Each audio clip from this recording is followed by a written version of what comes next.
For decades, Dame Judi Dench and Dame Maggie Smith were the two pillars of British acting, graceful in public, unstoppable on screen, and unbreakable in reputation. But behind the applause and the polite smiles, something far more complicated was unfolding. The friendship the world adored wasn't always as warm as it appeared. Whispers followed them from London's West End to Hollywood's red carpets, stories of jealousy, stolen roles, and years when the two women refused to even speak. Insiders claimed that when one name appeared on a casting sheet, the others would quietly disappear, and through it all both women pretended nothing was wrong. Now at 89, Dame Judi Dench has finally spoken, not through gossip or bitterness, but through truth. For the first time, she's revealing what really happened between her and Maggie Smith, the rivalry that divided them, the tragedy that united them, and the confession she's kept silent for half a century.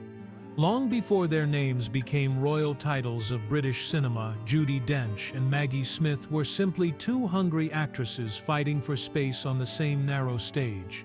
London in the late 1950s was a ruthless arena, gritty rehearsal rooms that smelled of dust and cigarettes, where talent was currency and nerves were armor. Judi was barely out of drama school, shy but razor-focused, a performer whose stillness could silence an audience.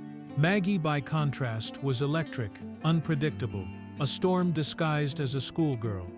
They met in those early years through the Royal National Theatre and later the Old Vic, each cast in plays that critics devoured. From the start, comparisons were unavoidable. Two prodigies of power, the papers wrote, though they rarely mentioned one without the other. When Judi was praised for her restraint, Maggie was celebrated for her fire. When Maggie conquered Othello with Olivier, Judi stunned audiences in Hamlet. They seemed destined to orbit one another. Sisters in craft but rivals in timing. In truth, there was admiration hidden beneath the tension. Judi once stayed behind after Maggie's performance, sitting alone in the darkened theater to study her rhythm.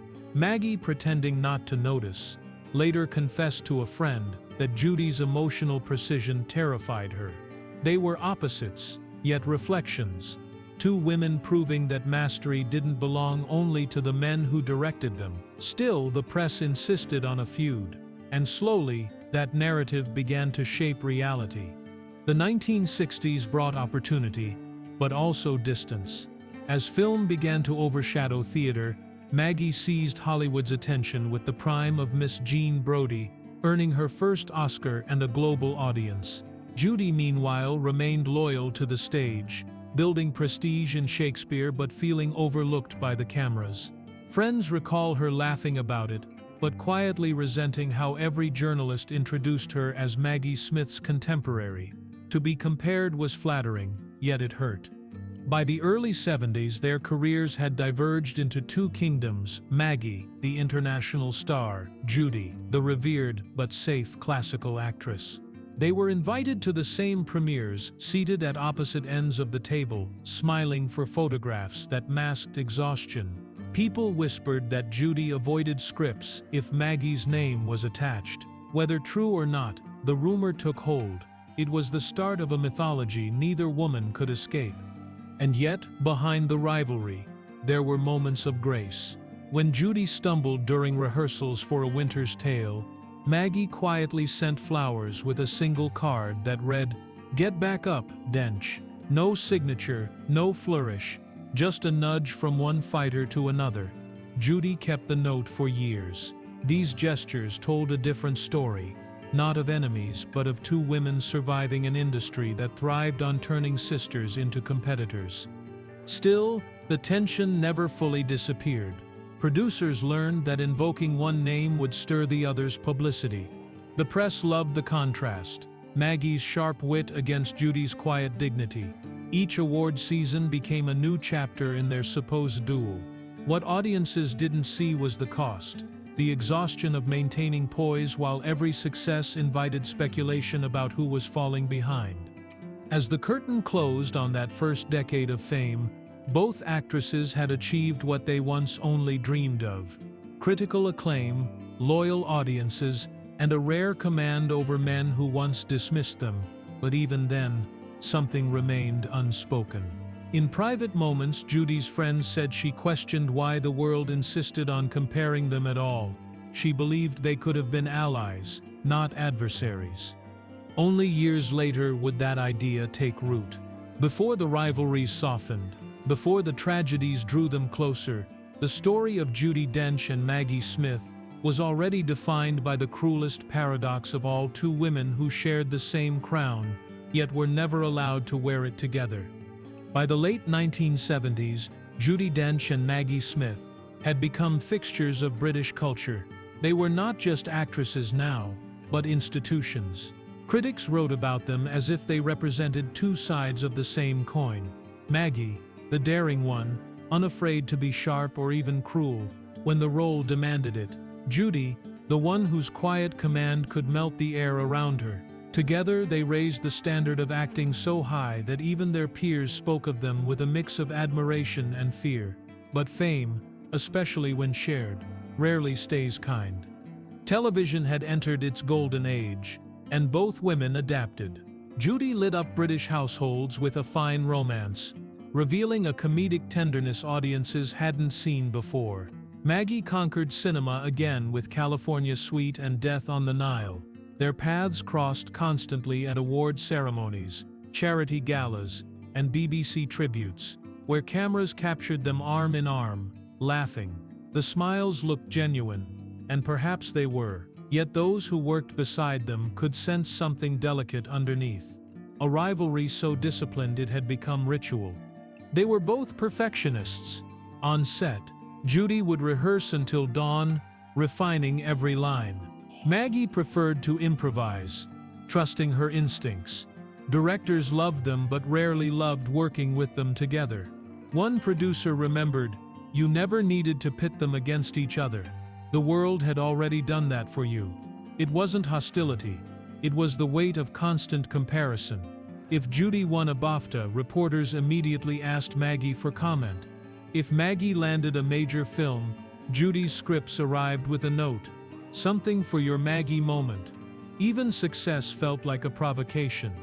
Still, there were glimpses of genuine affection. During the filming of A Room with a View, when Judi was unexpectedly replaced in the final stages of production, Maggie was the first to call her. "You'd have been better," she told her, half joking but sincere. Judi laughed it off, yet the gesture meant more than she admitted. It was a rare moment where the curtain between them fell away. Two women acknowledging the invisible thread that bound them, both cursed and blessed by public fascination. But with admiration came exhaustion. By the time Downton Abbey entered production decades later, the old headlines returned. "Dames at war," one paper called them, insisting Judi was envious of Maggie's late career success. It was nonsense, but painful nonsense. For all her acclaim, Judi had never sought dominance. Her friends said she wanted peace, the chance to celebrate Maggie without feeling trapped in her shadow. Yet silence became her only refuge. She stopped answering questions about Maggie entirely, letting the gossip swirl unanswered. The irony was cruel. Two women who shared history, grief, and respect, reduced to caricatures by tabloids hungry for conflict. The industry that had once dismissed women over 40 now used its legends as entertainment, and they played along, not out of vanity, but survival. To be visible was to stay alive in Hollywood's memory, to fade was to be forgotten. In truth, their friendship was complex because their lives were parallel. Both widowed, both adored, both carrying the same unspoken understanding of loss and endurance. They attended the same memorials, applauded the same newcomers, and wrote notes to each other that never reached the press. Judi once said, "Some things belong only to those who lived them." It was the closest she ever came to admitting that Maggie's presence in her life was far more personal than anyone imagined. The divide between them wasn't made of jealousy. It was built from years of being measured, photographed, compared, and commodified. They had grown into symbols rather than people, and beneath that quiet civility lay the ache of two women who could never escape each other's reflection, not out of resentment, but because their greatness had become inseparable. By the late 1990s, both women had achieved what few ever do.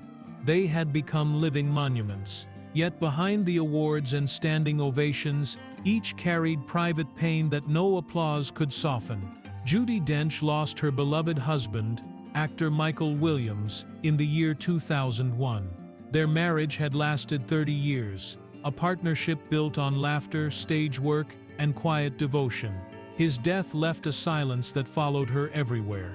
Maggie Smith understood that silence all too well. She had lost her own husband, playwright Beverly Cross, years earlier, and the grief had never fully left her. It was in those quiet, grieving years that their relationship began to shift. The tension that once lingered between them, unspoken, persistent, gave way to empathy. Judi found herself confiding in Maggie about the loneliness that comes when the world won't stop applauding, but the person who mattered most is gone. Maggie, often reserved and sardonic, began to show a warmth that surprised even those closest to her. Their friendship, once defined by professional rivalry, was now grounded in survival. They began to appear together again, not as competitors, but as kindred spirits. When Maggie faced a serious illness during the filming of Harry Potter and the Half-Blood Prince, Judi was one of the few who reached out quietly, sending handwritten notes rather than public messages. One crew member later recalled seeing Maggie reading one of those notes between takes, eyes wet but smiling. "Only she could write something that made you cry and laugh at the same time," Maggie reportedly said. Around that time, the public noticed a subtle change. The interviews grew softer. The glances during televised events were no longer forced. There was a calm understanding between them, an awareness that they had outlasted the noise of gossip. For Judi, who had always carried herself with measured grace, Maggie's resilience became a mirror, proof that strength wasn't just found in applause but in endurance. They also found unity in the cruel truths of aging within an industry obsessed with youth. Both faced questions about retirement, relevance, and visibility. Neither liked the word legend. To them, it implied the end. Instead, they fought to keep creating, often in roles that spoke to grief, wisdom, and survival, themes that now defined their real lives. In interviews, Judi began speaking openly about the fear of losing her sight, while Maggie admitted that illness had made her question whether she'd ever act again. In those moments, they were no longer icons, but women facing the same fragile reality. Their renewed bond became clear to those who paid attention. When Maggie received the Richard Harris Award in 2013, Judi was one of the first to stand and applaud, tears visible, pride unguarded. Later, Maggie returned the gesture when Judi was honored by the BAFTAs for her lifetime contribution to film. They no longer needed to prove anything to anyone. The rivalry had dissolved into something richer, respect born of shared scars. In private, those who knew them spoke of phone calls that lasted hours, of laughter that replaced the formality of old days.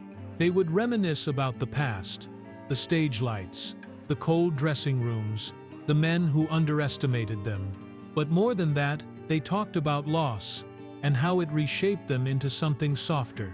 Judi once said in passing, "We have both buried too many people to waste time on pride." By the end of that decade, their story had transformed from one of comparison to one of compassion. The world still insisted on pairing their names, but now it felt different.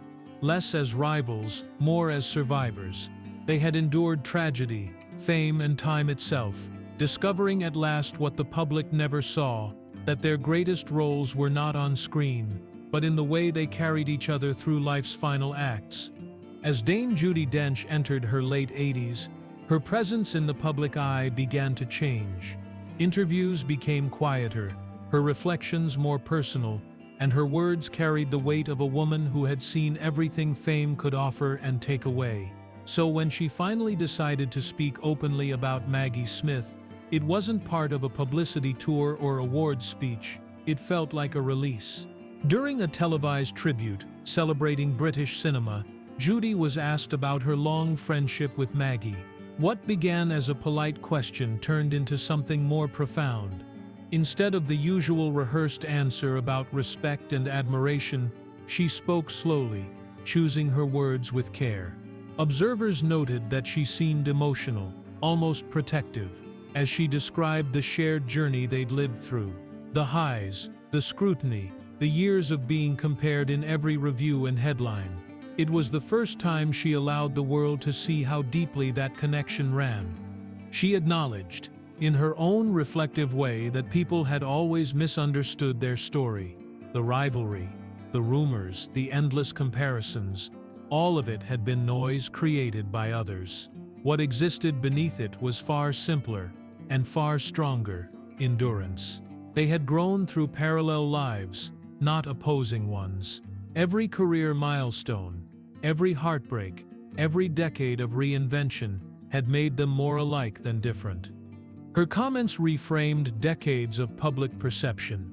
Fans who once saw the two women as quiet adversaries began to see something more human, two survivors of an industry that rarely allowed women to age in peace. Judi didn't deny that there had been tension over the years, but she made it clear that competition was never the defining truth. It was respect, often unspoken, that held their connection together. Maggie Smith never publicly responded in interviews, but her actions spoke for her. Not long after Judi's remarks aired, she attended a charity event wearing an antique brooch long rumored to have been a gift from Judi years earlier, a simple gesture that many took as acknowledgement. Those who knew them privately said the two had maintained regular contact, even when distance or illness kept them apart. Their friendship had survived the glare of a world that insisted on rivalry. For Judi, that moment wasn't about setting the record straight. It was about reflection, about how time changes the meaning of old wounds. After decades in the spotlight, she seemed to view the past with clarity rather than regret. What mattered wasn't who won the roles, the awards, or the headlines. What mattered was who remained, and who understood the weight of that journey. In that sense, her decision to speak wasn't a confession, but a tribute. She was honoring a companion who had walked beside her through every era of British theatre and film, who had known her at her most fragile, and whose own strength had often reminded her to keep going. The so-called rivalry had always been the surface story. The real one, the one she finally allowed the world to glimpse, was about endurance, shared grief, and the kind of bond that outlasts competition. That was Judi Dench's moment of truth, not the reveal of a feud, but the quiet acknowledgement that two women can be compared endlessly and still emerge united, not divided. When history looks back on British theatre and film, the names of Dame Judi Dench and Dame Maggie Smith will stand side by side like twin pillars. They shaped an era, challenged the limits placed upon them, and outlasted every passing trend. Yet what endures most isn't their fame or their awards. It's the grace with which they learned to share the same stage, not as rivals but as survivors who understood that the real test of greatness is time. For years the world watched them through the lens of comparison, one representing warmth and vulnerability, the other razor-sharp wit and command. Those contrasts once fueled headlines and filled gossip columns. But in the quiet aftermath of age, they have come to symbolize something greater: the resilience of women who never stopped creating, who never surrendered their craft to the expectations of youth or rivalry. By the 21st century, both women had moved beyond the theater and screen into cultural mythology. Judi became the beating heart of Skyfall and Philomena, proof that power can still live in restraint. Maggie carried Downton Abbey and the best exotic Marigold Hotel with a spark that defied frailty. Together they represented continuity, a living link between the golden age of Shakespearean theatre and the modern world of streaming and celebrity. Their friendship, once whispered about, had evolved into quiet solidarity, an unspoken alliance forged by endurance. Behind that shared legacy lies something deeper. Each woman reflected the other's courage. Judi's gentleness made Maggie's sharpness feel earned, while Maggie's defiance made Judi's warmth seem stronger. Their duality became their strength. They showed generations of actresses that success didn't require imitation or competition. It required truth, the courage to remain fully oneself in an industry built on illusion. Those who've seen them together in recent years often remark on the ease between them. The guarded smiles of old have given way to genuine laughter, the kind born of shared battles. They no longer perform for cameras or audiences when they meet. They simply exist, two women who've lived through the same relentless spotlight and emerged intact. Their bond no longer needs words or gestures. It has become something elemental, a quiet testament to survival, craft, and love of art. Critics often debate which of them left the greater mark on acting, but perhaps that question misses the point. The truth is that they needed each other. Without Maggie's daring, Judi's restraint might never have been celebrated. Without Judi's stillness, Maggie's intensity might never have seemed so alive. Their legacies are intertwined, and together they form the full picture of what endurance in art truly looks like. In later reflections, Judi has been known to describe friendship as the longest performance, the one without rehearsal or curtain call. Whether she meant Maggie specifically hardly matters. The sentiment fits. Both have turned friendship into art, subtle, layered, occasionally misunderstood, but always sincere. As time continues to claim their generation of actors, their presence feels almost sacred. Two women who carried the best of British theatre into a new age and proved that authenticity can outlast glamour. And in the end, their story isn't about rivalry or redemption, but recognition that two paths, no matter how different, can still lead to the same truth. For the world, Judi Dench and Maggie Smith will forever remain icons. For each other, they are something quieter and infinitely more human. Companions who endured every storm and whose shared legacy will outlive them both. For more emotional stories, check out this video.